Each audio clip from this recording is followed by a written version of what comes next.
नमस्कार दोस्तों, आप देख रहे हैं हमारा चैनल लेन देन न्यूज़ और मैं हूं आपका दोस्त दिनेश महेश्वरी। दोस्तों, जैसा कि आप इंतज़ार कर रहे थे, सोयाबीन का सीज़न शुरू हो चुका है और भावों को लेकर के आपके मन में बड़ी उम्मीद होगी कि इस बार भाव बढ़ेंगे या घटेंगे, क्या स्तर रहेगा, इंपोर्ट की क्या स्थिति है, सोपा के क्या आंकड़े क्या कह रहे हैं। इन्हीं सब बातों की जानकारी देने के लिए आज हमारे साथ हैं शिव एडिबल के डायरेक्टर बजरंग कुमार जी साबू।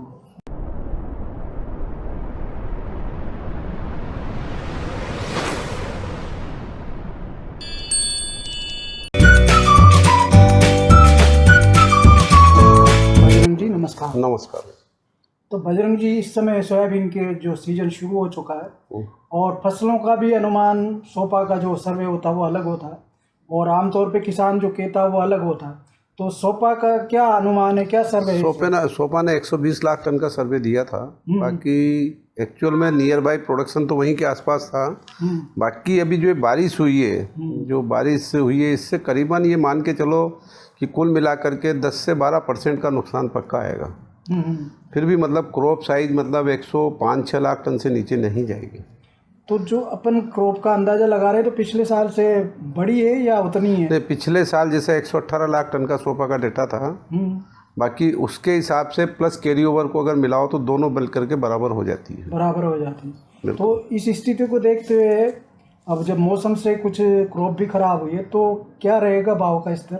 ये भाव का स्तर तो डिपेंड करता है गवर्नमेंट की पॉलिसी के ऊपर। सबसे मेन चीज़ ये है कि गवर्नमेंट को इमीडिएट इफेक्ट से एक तो एनसीडीएक्स का प्लेटफॉर्म चालू करना चाहिए, ताकि जो हेजर्स हैं और जो बड़े पार्टिसिपेट हैं वो इसके अंदर भाग ले सकें। सबसे पहला काम तो गवर्नमेंट को ये करना चाहिए। दूसरा काम, जैसे पिछले साल गवर्नमेंट का जो ड्यूटी स्ट्रक्चर था वो ड्यूटी स्ट्रक्चर इन लोगों को करना चाहिए। तीसरा, इन्होंने जो ड्यूटी फ्री करके जो स्पेशल कोटा रिलीज किया था वो बिल्कुल नहीं करना चाहिए। चौथा सबसे बड़ा काम है, जैसे पिछले साल भी इन लोगों ने डीओसी को इम्पोर्ट करने की परमिशन दी, उसके 1 साल पहले भी दी, जो किसी भी कंडीशन से उचित नहीं थी। तो ये बिल्कुल इनको बैन कर देना चाहिए कि बाहर से भी कोई डीओसी यहाँ पे इंपोर्ट नहीं होगी। तो ये अपने आप प्राइजेज को सपोर्ट मिल जाएगा। अदरवाइज प्राइजेज को सपोर्ट मिलना बहुत मुश्किल है, कारण पिछले साल हर जिन्स में व्यापारी टूटा है। हर व्यापारी को नुकसान है, चाहे धनिया हो, चाहे चना हो, चाहे गेहूँ, जो जिसमें भी है, सोयाबीन हो, चाहे सरसों हो, सब में अच्छी तरह से व्यापारिक भाषा में अगर अपन कहें ना तो सब में अच्छी पिटाई हुई है कुल मिला करके। इसलिए मेरा निवेदन है कि व्यापारी भी कमज़ोर हुआ है और फार्मर्स ने भी पिछले साल का जो एक्सपीरियंस था कैरी ओवर करने का, उसका भी मनोबल टूटा है। तो इसलिए हल्का सा गवर्नमेंट को इसको सपोर्ट देने का प्रयास करना चाहिए ताकि ये भाव स्टैंड रह सके। दूसरा, इसका एक सबसे बड़ी तकलीफ क्या हुई है कि जो ये असामयिक बारिश हुई है, इससे जो क्वालिटी का जो इश्यूज आया है, जो फसल खेत में खड़ी थी, एक तो उसमें मिट्टी बढ़ गई, पानी भी भरा है। हाँ, पानी भी भरा है, प्लस उसमें दागी भी आ गया।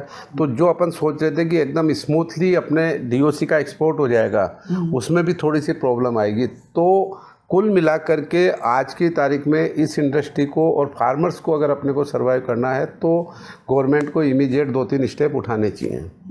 जैसा मैंने पिछले वीडियो में भी यही बात कही थी कि गवर्नमेंट को एनसीडीएक्स का प्लेटफॉर्म, इंपोर्ट ड्यूटी और जो डीओसी का इंपोर्ट है वो अपना बंद करना चाहिए। तो अभी अपन जैसे मान रहे हैं कि क्वालिटी ख़राब हुई है, तो क्वालिटी जो ख़राब हुई है उसका क्या भाव रहने का अनुमान? नहीं, क्वालिटी ख़राब डिपेंड करती है कि दागी किस तरह का है, उसका मॉइस्चर कितना है, मिट्टी कितनी है।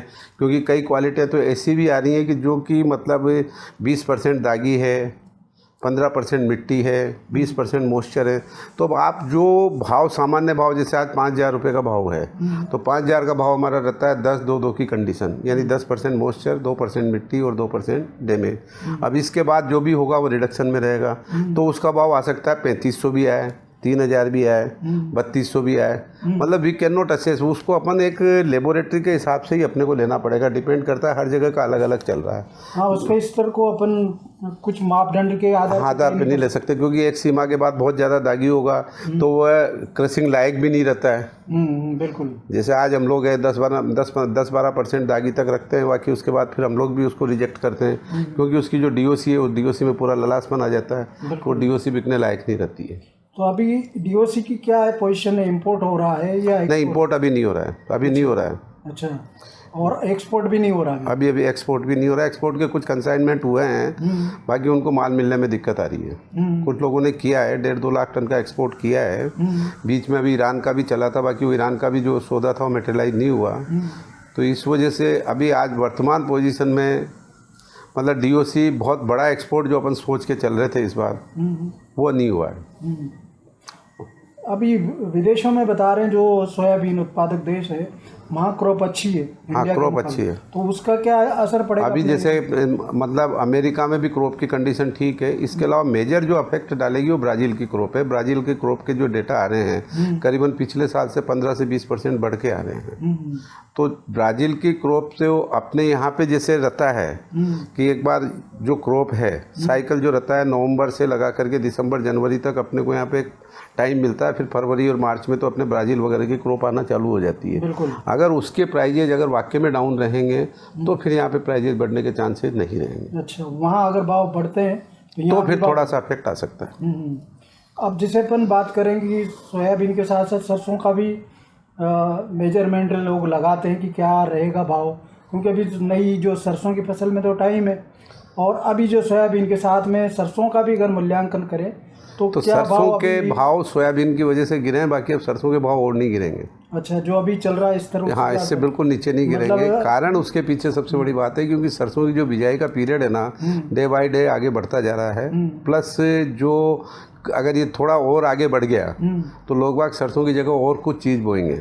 कई लोग अभी ये भी कहते हैं कि भाई आपका पहले से क्षेत्रफल तिगुना हो जाएगा, वो बिल्कुल गलत है। बिल्कुल सही बात। और इसके अलावा जो सर्दी जो अपने जैसे मौसम में जो चेंज हुआ है, जैसे बारिश 1 महीने आगे बढ़ी है, वैसे अगर ये सर्दी भी अगर 1 महीने आगे बढ़ती है और अपनी क्रॉप का साइकिल भी अगर 1 महीने आगे बढ़ता है तो सरसों में मंदी का ध्यान बिल्कुल नहीं। तो अभी जो सरसों जैसे 5800 या 6000 के आसपास ही चल रही है। हाँ, इसी स्तर पे चलेगी? बिल्कुल चलेगी, आराम से चलेगी, इससे नीचे नहीं जाएगी। और जो सोयाबीन का भाव है वो 5000? भाई हमारा सोयाबीन का भाव, हाँ मतलब अपना ये मानना है कि भाई 47-48 मतलब नीचे में 45 और ऊपर में 5000, इसी रेंज बाउंड प्रोग्राम ही चलेगा। नहीं, जैसे अभी तेलम का भाव बढ़ते हैं, त्योहारी सीजन है। हाँ, तो इसमें सोयाबीन त्योहारी सीजन की डिमांड तो खत्म हो चुकी ना। अच्छा, अब तो भाई अब जो गवर्नमेंट के ऊपर डिपेंड है। अगर आज गवर्नमेंट इंपोर्ट खोल देती है, गवर्नमेंट अगर आज आपके ये NCDEX चालू कर देती है और गवर्नमेंट को इंसेंटिव दे देती है, जैसे पहले हमारे इंसेंटिव हुआ करती थी DOC में, पहले 5% थी, फिर उसको 10% किया, फिर बीच में 2.5% कर दिया। तो अगर ये इंसेंटिव को अगर गवर्नमेंट बढ़ा देती है तो ऑटोमेटिकली भाव है मिनिमम, मतलब भाव हम लोग जो मानते हैं ना कि ये 4500 से नीचे नहीं जाने वाली है, और अगर गवर्नमेंट अगर कोई रिफॉर्म करती है तो ये 5000 के ऊपर क्रॉस हो जाएगी। बिल्कुल, धन्यवाद बजरंग जी, आपने बहुत ही अच्छी जानकारी हमारे दर्शकों को दी। और दोस्तों, अगर आपको ये वीडियो अच्छा लगा हो तो लाइक कीजिए, शेयर कीजिए, साथ ही हमारे चैनल को सब्सक्राइब कीजिए।